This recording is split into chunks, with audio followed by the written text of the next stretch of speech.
মিলাদ এর সাথে নবী লাগালে মিলাদুন নবী হয়। এই মিলাদুন নবীর সাথে যদি ঈদ শব্দটা লাগান তখনই সব সমস্যার জন্ম হয়।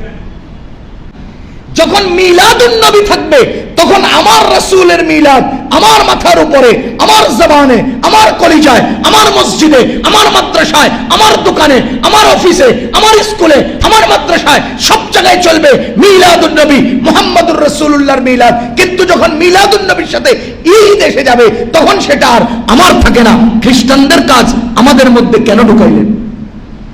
যখন মিলাদের সাথে ঈদ এসে যায় তখন সেটা মুসলমানের থাকে না। মিলাদুন নবীতে কোনো সমস্যা নাই, ঈদুল মিলাদে সমস্যা। আমাদের প্রত্যেকের জন্ম হয়েছে কিনা?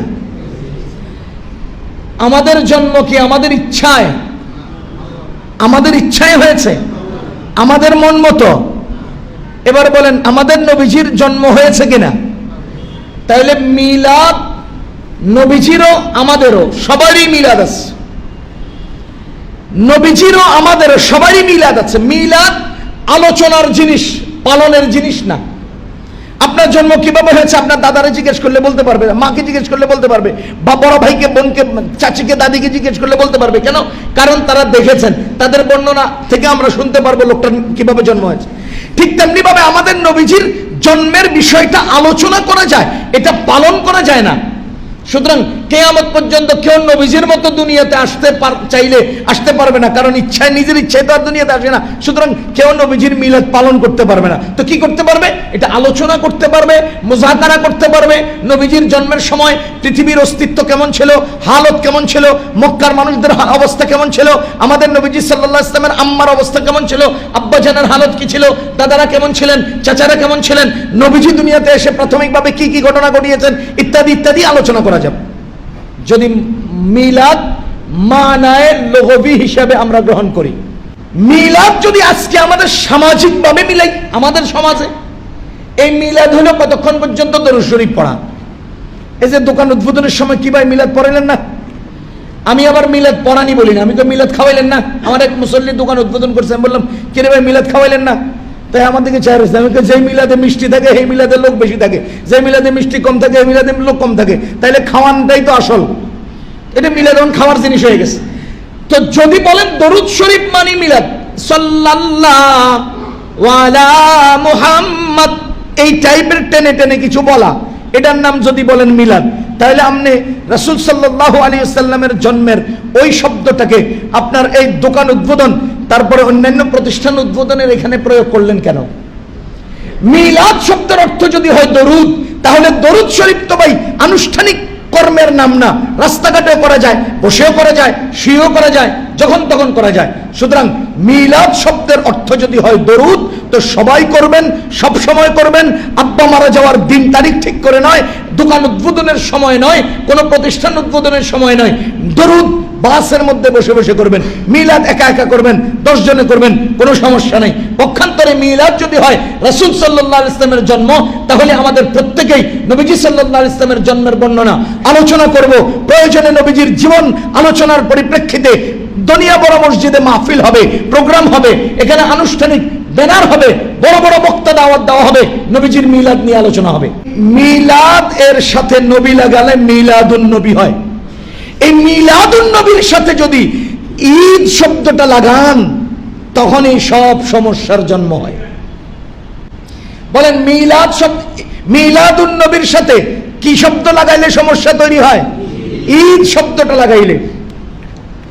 আপনাদের কাছে তো স্মার্টফোন আছে না? সবার কাছে।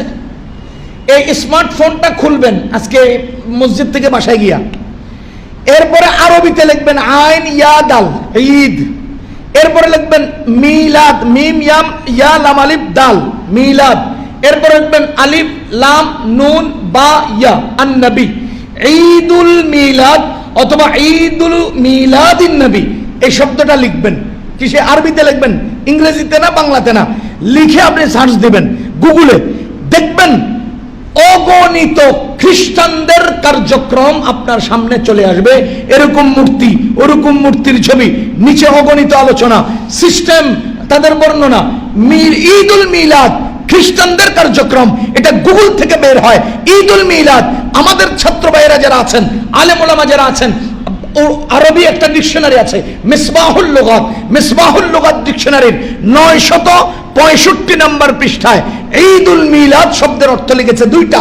এক নম্বর লিখেছে ক্রিসমাস ডে, 2 নম্বর লিখেছে ঈসা আলাইহিস সালাতু ওয়াস সালামের জন্মদিন। তৃতীয় নম্বর কোনো অর্থ লেখে নাই, 3 নম্বর কোনো অর্থ ওখানে আসে নাই। তাহলে মিসবাহুল লুগাতের 965 নম্বর পৃষ্ঠার বর্ণনা দ্বারা বোঝা যায় ঈদুল মিলাদ ঈসা আলাইহিস সালামের জন্মদিন। গুগলের আলোচনা থেকে বোঝা যায় ঈদুল মিলাদ এটা খ্রিস্টানদের কার্যক্রম। এবার আমি আপনাদেরকে জিজ্ঞেস করতে চাই, খ্রিস্টানরা তাদের ঈসা আলাইহিস সালাম তথা জিসাস খ্রিস্টের আগমনের দিবসকে কি দিবস বলে? কি দিন বলে? বড়দিন। কি দিন বলে? বড়দিন। বড়দিন। আর আমরা ঈদে মিলাদুন নবীরে কি ঈদ বলি? বড় ঈদ। হেরা ওই দিনটাকে কি বলে? স্টার সানডে, বড়দিন। আর আমরা ঈদুল মিলাদকে কি বলি? বড় ঈদ।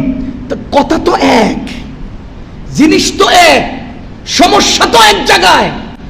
যখন মিলাদুন নবী থাকবে তখন আমার রাসূলের মিলাদ আমার মাথার উপরে, আমার জবানে, আমার কলিজায়, আমার মসজিদে, আমার মাদ্রাসায়, আমার দোকানে, আমার অফিসে, আমার স্কুলে, আমার মাদ্রাসায়, সব জায়গায় চলবে মিলাদুন নবী মুহাম্মদুর রাসূলুল্লাহর মিলাদ। কিন্তু যখন মিলাদুন নবীর সাথে ঈদ এসে যাবে তখন সেটা আর আমার থাকে না।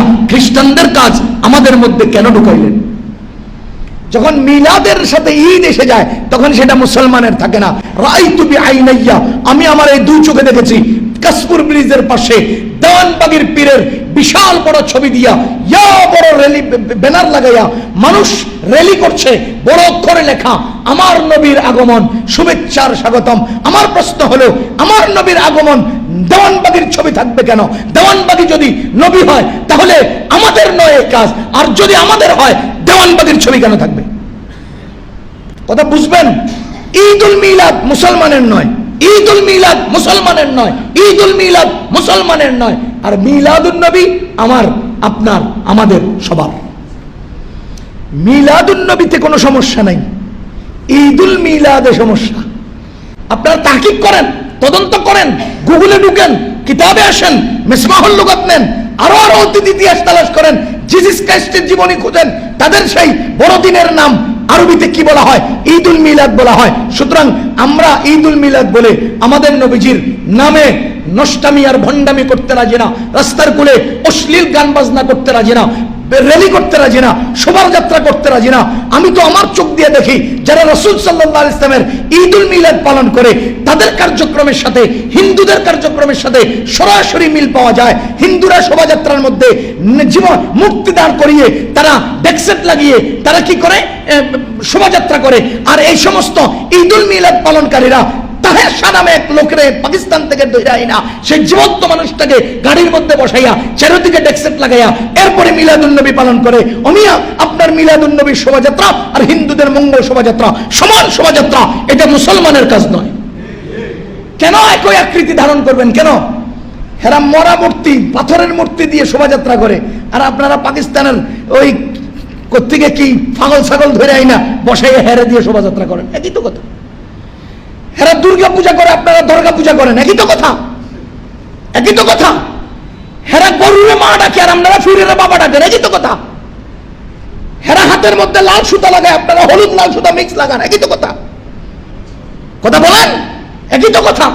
সুতরাং মিলাদুন নবী আমার, ঈদুল মিলাদ আমার না। আমাদের নবীজিকে আমরা মহব্বত করব চাপার জোরে না কাজে কর্মে? সুতরাং জীবন চলার পথে প্রতিটি কর্মে, প্রতিটি ক্ষেত্রে নবীজির সুন্নতকে যারা মহব্বত করবে কাজে কর্মে, তারাই নবীজিকে মহব্বত করবে। এই মহব্বতের সম্পর্কে আরো একটু কথা আছে। মহব্বত করলে আমাদের লাভ কি হবে ইনশাআল্লাহ এই প্রসঙ্গে আমরা আগামী সপ্তাহে আলোচনা করব।